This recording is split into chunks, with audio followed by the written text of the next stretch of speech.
How does ESPN make it a majority of its money? It's the mouse. People looking at it. Yeah. But what do people still watch? The games. Stephen A. Smith.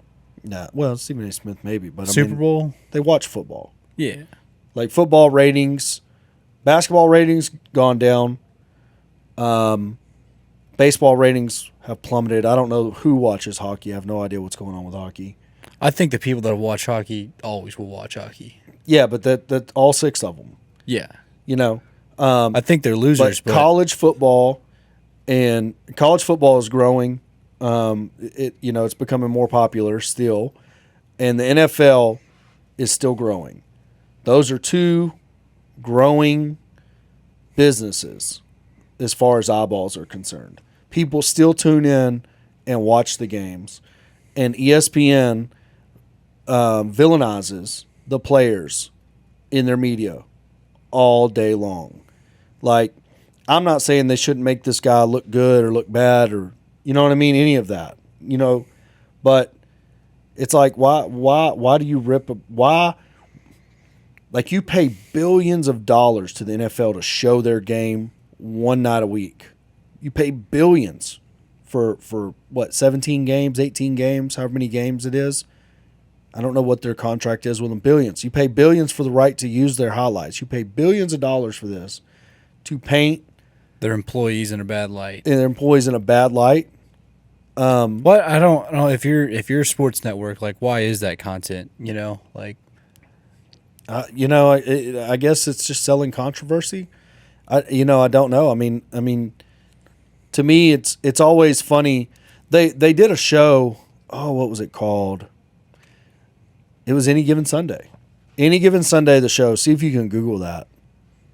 The NFL clipped their fucking wings when they did this. This was.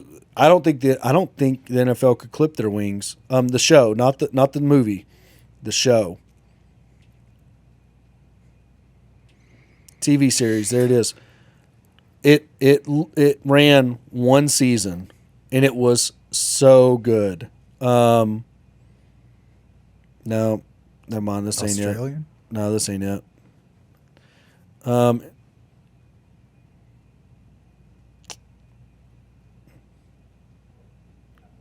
What Any Given Sunday TV show, ESPN might bring it up. I don't know. It might not have been called Any Given Sunday. No. Any Given Wednesday? Nope. There was put NFL TV show ESPN canceled. Playmakers. That's it. So Playmakers, the NFL said, if you're gonna show how this is, if you're gonna show the NFL in this light, we're not going to let you even be a part of the bidding process to show NFL programs. Okay, and they canceled it. I mean, I think it had 2 or 3 episodes, maybe. In what light? What was it? What was the controversy? Well, it was about concussions. It was about there you go. Partying. It was about womanizing. It was about. It was about pretty damn good times. Looking back at young 19-year-old Corey, loved the show Playmakers for both episodes that I got to watch. I would have tuned in. For every season that they had. It was like a soap opera with football players, but it was have y'all seen Any Given Sunday? No? Mm-mm. So Any Given Sunday is about players playing hurt and taking drugs to be able to play through it and getting contracts and the dynamic of the ownership, the coach, and the player, and how it all meshes together. And it had Jamie Foxx in there as the star quarterback, the new star quarterback. It had some other guys, the old going out of business quarterback, and it was an interesting dynamic. This was the TV show that was going to turn that into a never-ending soap opera for the NFL. But I mean, they're getting strippers pregnant, they're having good times. They're dealing with concussions and injuries and taking drugs to get over it, and the the NFL said, nope, if you're going to portray us in that light, we're not going to Essentially, just not do business with we're you. not going to do business with you. And they cut them off. And if they did that to ESPN right now over the way they portray, I mean, every single time you watch anything on ESPN right now, they are ripping the NFL shred for shred. There are kids that will never get to play football. Braxton probably being on that list. Braxton, you get to play football?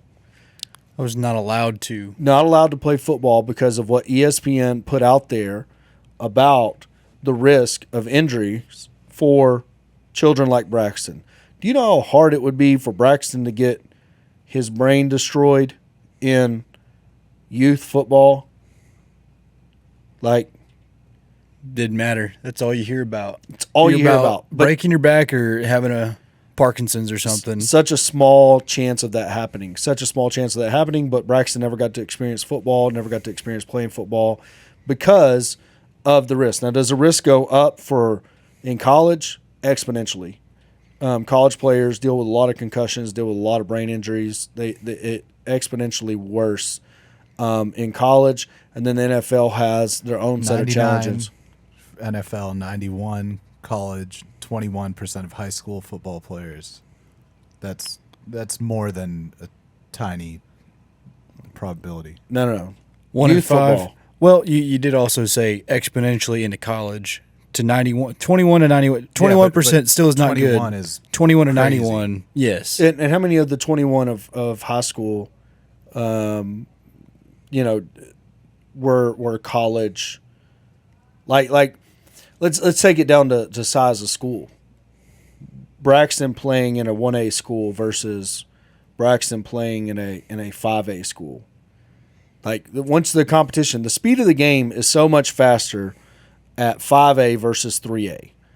And it's the high speed collisions that cause the concussions. Now, I don't know if I have CTE. I might have CTE. I had a couple of concussions in high school. And they didn't have near the safety protocols they have now. What is CT? Is that just brain damage from the amount of impacts? Yeah, from concussions. But I would say that men in general probably get this a lot. I bet you boxers. I bet you anybody who rides dirt bikes. Anybody who Oh, yeah, absolutely. skateboarding. I'll bet you that you get Skateboarding for sure. you get enough concussions. You're gonna. I think men probably have a lot more CTE than women, but to me, they've done enough to pretty much. I don't know that they're going to kill the sport. I don't know that the interest will go down. I know you're not a football fan. You're not the level of fandom that you have in your generation. I'll sit down and watch it if it's on, but I'm not going to go out of my way on my own or something. Yeah. I'm just not. Yeah, the level of fandom that he has because he didn't play it. He didn't play the sport, so he didn't fall in love with it. He didn't have any attachment to it. You look at when we go watch Blaze and them play. We used to have four teams per grade. So seventh grade would field about 50 kids to play football in a class of 100. You know what I mean? Dang. So you're looking at almost 100% of boys coming out Offense and defense. to play football. No, they would have 4 teams to be able to play, or 50 kids in middle school. So you would have 2 teams for 7th grade, 2 teams for 8th grade, and every single school you would play would have 2 teams. So Okay. you're 7th and 8th grade, and then you would have a full team for freshmen, and then a full JV team, which is basically sophomores. Because once you're juniors and seniors, by the time your junior and senior year rolls around, if you're not any good, if you never did get good, you're not going to hang around. You know what I mean? Because you're not going to get to play. You're not just going to come out and be a practice dummy at that point in time. But by freshman and sophomore year, you're still trying to get good. So you still don't know if you're good enough to play varsity or not. Now, whenever we go watch games, there's a ton of freshmen on varsity. There's a ton of sophomores on varsity, which are probably worse for brain injuries because they're younger. Not as strong. They're not as strong. They're not as big. And you might only have a JV team versus a freshman and JV team, and then you're probably only going to have one team for the 7th grade and one team for the 8th grade because not enough boys are coming out, which then, again, increases the number of times you're getting hit because who are the practice dummies when you only have 20 guys? Everybody's getting hit every single play of practice. So it's probably got a ton of, the stats are probably only going to get worse.